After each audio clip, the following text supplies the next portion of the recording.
इसके बाद अगला नंबर रहेगा कि यह जो वाक्य होता है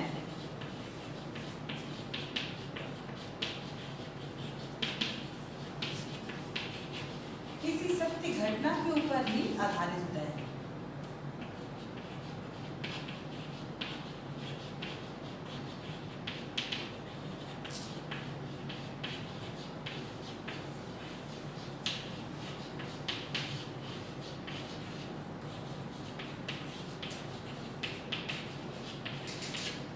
हमारा जो मुहावरा होता है उसका आधार होता है एक सत्य घटना जिस पर वह जो है आधारित होता है। हम बिना इसकी मुहावरे को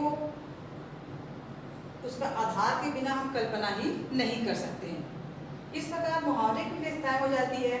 आप इनको चाहे तो इसके वाक्यों को चीज़ों याद रखने के लिए भी है, क्योंकि हम बहुत सारी चीज़ ऐसी होती है कि हम मुहावरे का उपयोग करते हैं लेकिन हमें पता नहीं रहता कि मुहावरे की उत्पत्ति किस प्रकार से हुई है या मुहावरे का जो है उपयोग हम किस प्रकार करते हैं। इस प्रकार हम बता सकते हैं कि ये जो हमारी भाषाएं होती है जो मुहावरे को उसका आधार प्रदान करती है, इसके बिना मुहावरे की उपयोग कर पाना या उसकी चीज़ों को बता पाना गलत होगा। तो हम कह सकते हैं कि मुहावरे की ये विशेषताएं के रूप में हम जो आपको बता रहे हैं ये चीज़ उसकी विशेषताएं भी हो सकती है और हो सकता है कि ये चीज़ें बाद में आपको मुहावरे की और लोकोक्तियों के अंदर में भी चीज़ों को स्पष्ट करने में काम आएगा। फिर कहीं ना कहीं हम चीज़ों को जब लेते हैं तो मुहावरे और उसकी लोकोक्तियों को हम दोनों में आपसी अंतर के रूप में देखते हैं कि इस प्रकार दोनों में बोला जाता है वाक्य किस प्रकार होता है, दोनों में चीज़ें उसी प्रकार से वाक्य प्रयोग किया जाता है और उसके अर्थों को बताने के लिए उसी भाषा का उपयोग जो है हम करते हैं।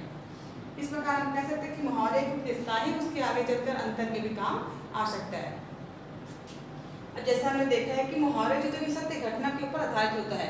मुहावरे जो होता है बोलने से पहले की सत्य घटना या तो उसके ऊपर बीत चुकी होती है या चीज़ों को बोलने पर जो कि किसी घटना के ऊपर वो आधारित होता है। हम मुहावरे को कभी बनाते नहीं है, वो हमेशा से बना बनाया रहता है। फिर हम मुहावरे का उपयोग चाहे हम यहाँ करें या कहीं विदेश में जाकर करेंगे तो उस मुहावरे का जो उसका अर्थ रहेगा और उसके बोलने का जो शब्द रहेगा बिल्कुल उसी प्रकार रहेगा। उस भाषा में किसी भी प्रकार की कोई ना तो आपको अलग शब्द का समावेश दिखेगा और ना ही उसके बोलचाल या उसके अर्थ में किसी प्रकार के अन्य अर्थों का जो है वहाँ पे समावेश या मिला जुला रूप आपको देखने के लिए मिलेगा। जिस रूप में आप यहाँ पर मुहावरे पढ़ते हैं आगे भी मुहावरे आपको उसी के ऊपर आधारित मिलेगा।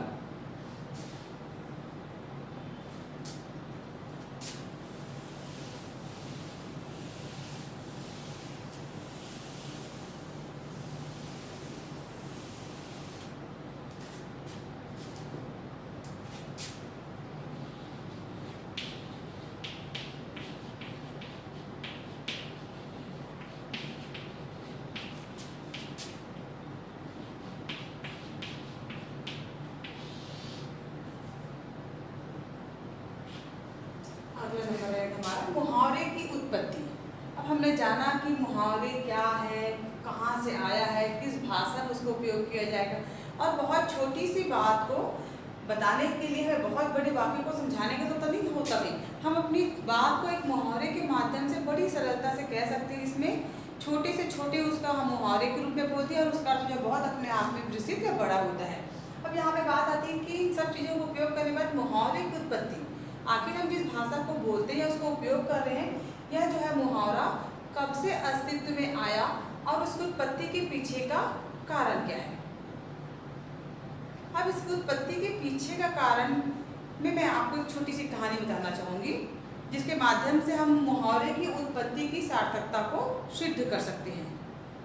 आप लोगों ने सभी ने सुना होगा अकबर और बीरबल की। यहाँ पर जो है यह भी कहानी उसी के ऊपर आधारित होती है कि हमारा जो अकबर और बीरबल है एक राज्य में रहते हैं। निश्चित रूप से बीरबल को सब जानते हैं कि वह बहुत बुद्धिमान व्यक्ति था।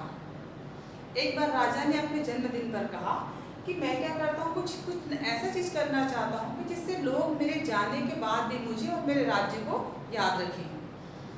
सभी लोग उससे बहुत खुश हुए। तो बताइए आप क्या करना चाहेंगे या किस प्रकार की चीज़ें हम आपके जन्मदिन के अवसर पर आयोजित कर सकते हैं। तो राजा ने कहा इन सारी चीज़ों का दायित्व तो मैं अपने ऊपर लेता हूँ, मैं बताऊँगा कि मुझे क्या करना है। और राजा ने कहा कि मैं अब कुछ ऐसा करूँगा जो आज तक किसी ने नहीं किया।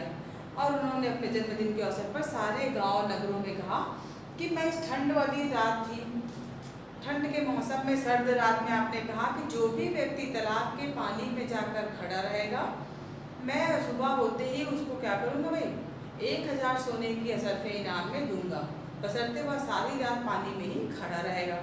सारे के सारे व्यक्तियों पे ऐसा जाकर आप बताइए, आप नगरों में जाकर ढिंढोरा पीटिए, पूरे गांव में जाकर बताइए कि जो भी व्यक्ति इसके लिए तैयार रहेगा, इन सारी चीज़ों को करने के लिए जो तैयार रहेगा, वह मेरे पास आए। और वह कोई भी इंसान जो है, किसी भी जाति धर्म का मानने वाला क्यों ना हो, वो कोई भी इंसान जो है इसमें भाग ले सकता है।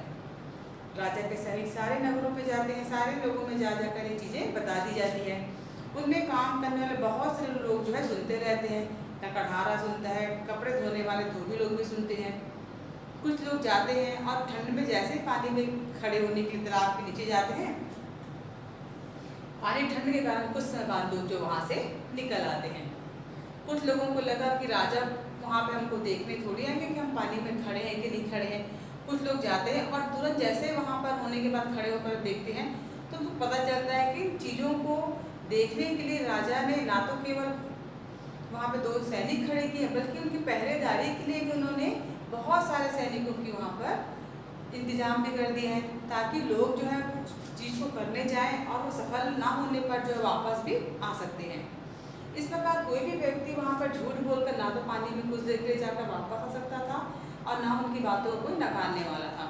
इस प्रकार राजा जो है बोलने पर सारे सैनिक जो है उस तालाब की रखाली में लगे हुए रहते हैं। ये बात को सुनकर एक काम करने वाली, कपड़े धोने वाली धोबी की पत्नी धोबन भी सुनते रहती है। वह धोबी को जाकर बोलती है कि राजा ने ऐसा ऐसा अपने जन्मदिन के अवसर पर नगर में जो है ढिंढोरा पिटवाया, तो क्या आप अपनी किस्मत नहीं आजमाएंगे? क्योंकि हम तो सारा दिन पानी वाला काम करते हैं, हो सकता है कि हमारी किस्मत इन चीज़ों से बदल जाए, तो आप ही क्यों ना अपनी किस्मत जाकर आजमाते हैं। धोबी जो होता है अपनी पत्नी की बात से सुनकर प्रभावित हो जाता है और वह भी पानी में जाकर खड़ा हो जाता है। रात में ठंडी में वह पूरा समय खड़े होकर निकाल देता है। पूरे सैनिक उनको रात भर देखते रहते हैं और सुबह होने के बाद वह जो होता है उस धोबी को लेकर पहुंच जाता है दरबार और वह बोलता है कि राजन, यह व्यक्ति है जो सारी रात आपके कहे गए शर्तों अनुसार मानकर पानी में खड़ा था और यह जो है इनाम का हकदार है। राजा को यकीन नहीं होता, इतनी ठंडी रात में पानी में खड़े होकर तुमने सारा समय कैसे बिताया। बोलता है मैं मान ही नहीं सकता हूँ, जब राज्य के बहुत अच्छे अच्छे व्यक्ति जो है इस कार्य को नहीं कर पाए, तो तुम एक साधारण कपड़ा धोने वाला धोबी तुम इस काम को कैसे कर सकते हो। वह उनकी बातों को मानने के लिए तैयार ही नहीं होता है। धोबी ने कहा आप चाहें तो अपने सैनिकों से पूछ लीजिए। उनको लगता है कि सारे के सारे लोग मिलकर उनको झूठ बोल रहे हैं और राजा जो उनकी बात को नहीं मानता है। यह बात जो है पूरे दरबार में फैल जाती है।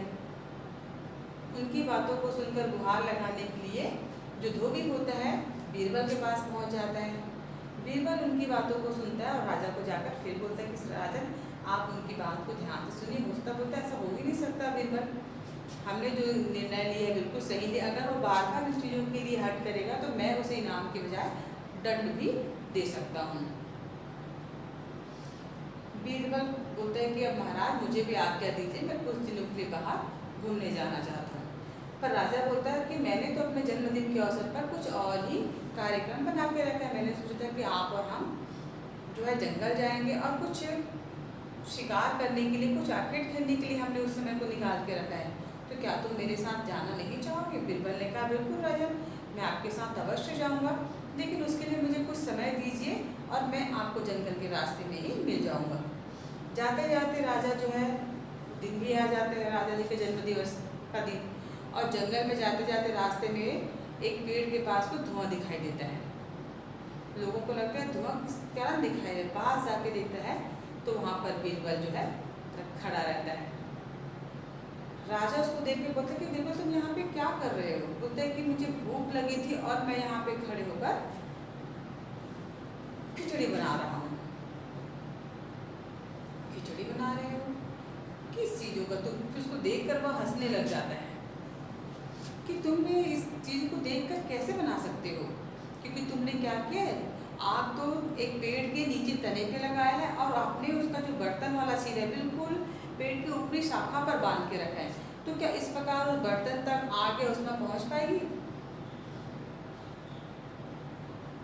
जैसे ही राजन इस बात को सुनता है, बीरबल ने वहीं पर राजन की बात को काटते हुए कहा कि राजा, यही चीज़ तो वह धोबी भी आपसे आपके जन्मदिन के अवसर पर जब आपने कहा तो उस कार्य को करने के समय बोला था कि वह सारी रात पानी में खड़ा था, बस आपके महल की दिए की रोशनी को देखते थे। इतनी दूर से जब उस दिए की रोशनी उस व्यक्ति पानी में जो खड़ा है उस तक पहुंच सकती है, तो फिर मैंने तो एक पेड़ के नीचे शिला पे आग लगाया है और ऊपरी शिला पे बर्तन बांधा है, तो इतने पास में उस पर क्यों नहीं पहुंच सकती है।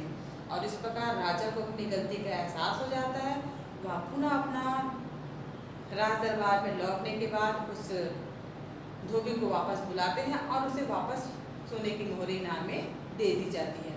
और यहीं से होता है मुहावरे की उत्पत्ति या मुहावरे का बोलचाल या मुहावरे का उपयोग जो है शुरू हो जाता है। सबसे प्रथम नंबर यहाँ पर जो होता है मुहावरे की उत्पत्ति में, बीरबल के खिचड़ी से ही मुहावरे का जो है उपयोग जो है होता है। जैसे हमने इसकी कुछ विशेषताओं में जाना है कि मुहावरे के उनमें विशेष अर्थ को लिया जाता है। उदाहरण के तौर पर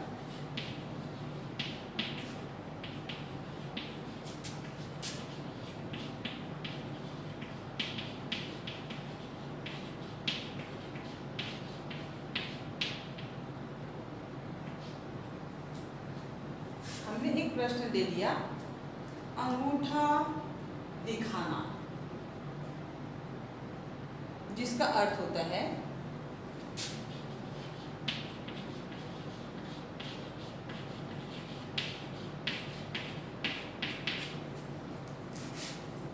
अंगूठा दिखाना, जिसका अर्थ होता है इनकार करना या मना कर लाना। ये उसका विशेष अर्थ होता है, लेकिन यहीं पर हम उसके सामान्य अर्थ को लेते तो अंगूठा दिखाने के बहुत सारे सामान्य अर्थ होते हैं। क्योंकि अंगूठा दिखाने का अर्थ होता है किसी को इशारा कर देना, किसी चीज़ के लिए मना कर देना या किसी को चिढ़ाने के लिए शब्दों का उपयोग किया जाता है। तो इस प्रकार हम कह सकते हैं कि एक सामान्य अंगूठा है, लेकिन उसका उपयोग जो बहुत प्रकार से होता है। कभी हम अंगूठे को टेढ़े करके, कभी लिफ्ट मांगने का भी काम करते हैं, कभी नीचे दिखाकर सामने वाले व्यक्ति को हम बोलते हैं कि आप लूजर हो। इस प्रकार बहुत सारी चीज़ों के लिए हम क्या करते हैं, इस अंगूठे जैसे शब्दों का या इस अंगूठे का जो उपयोग हम करते हैं, हम इसका बहुत सारा उपयोग करते हैं, लेकिन इसका अर्थ भी हर जगह अलग अलग होता है। जबकि हम इनके सामान्य अर्थ को बताएं तो इसके रूप में हमेशा जो है परिवर्तन होता रहता है। लेकिन वहीं पर अगर मुहावरे के रूप में आर किया जाता है कि अंगूठा दिखाना, तो उसका एक और विशेष अर्थ होता है इनकार कर देना या मना कर देना। इस प्रकार हमेशा जो है मुहावरे में वाक्यों को बनाने से हमें ध्यान देना पड़ेगा कि हम वाक्यों के उसके सामान्य अर्थ को ना लें, बल्कि उनके विशेष अर्थों को मुहावरे के रूप में उपयोग में लाएं, जिससे हमारा वाक्य जो है बिल्कुल प्रभावशाली बन सके और हमारा वाक्य में प्रयोग करना सार्थक हो सके। तभी हमारा मुहावरा पढ़ना और बताना दोनों ही सार्थक कहलाएगा। बिना इसके एक दूसरे का अधूरा है। अगर हम चीज़ों को सामान्य अर्थ के रूप में लेते हैं तो हमारा वाक्य में प्रयोग करना या मुहावरे के रूप में चीज़ों को बताना गलत कहलाएगा। हम सही मायने में ना तो फिर वाक्यों को समझ पाएंगे और ना ही उसके अर्थों को समझाने में हम सक्षम रहेंगे। इसलिए जब भी ऐसा कुछ रहेगा, मुहावरे में उसके विशेष अर्थ को ध्यान देना है, हमें सामान्य अर्थ की ओर बिल्कुल भी ध्यान नहीं देना है, क्योंकि उसके विशेष अर्थ को बताने पर ही हमारा मुहावरे का मूल अर्थ जो है निकल कर सामने आता है और फिर उसको वाक्य में प्रयोग करना रहता है। बिना वाक्य का प्रयोग भी हमारा जो होता है मुहावरा अधूरा रहेगा। इस प्रकार हमेशा मुहावरे में उसके विशेष अर्थ की ओर ही हमें ध्यान देना है।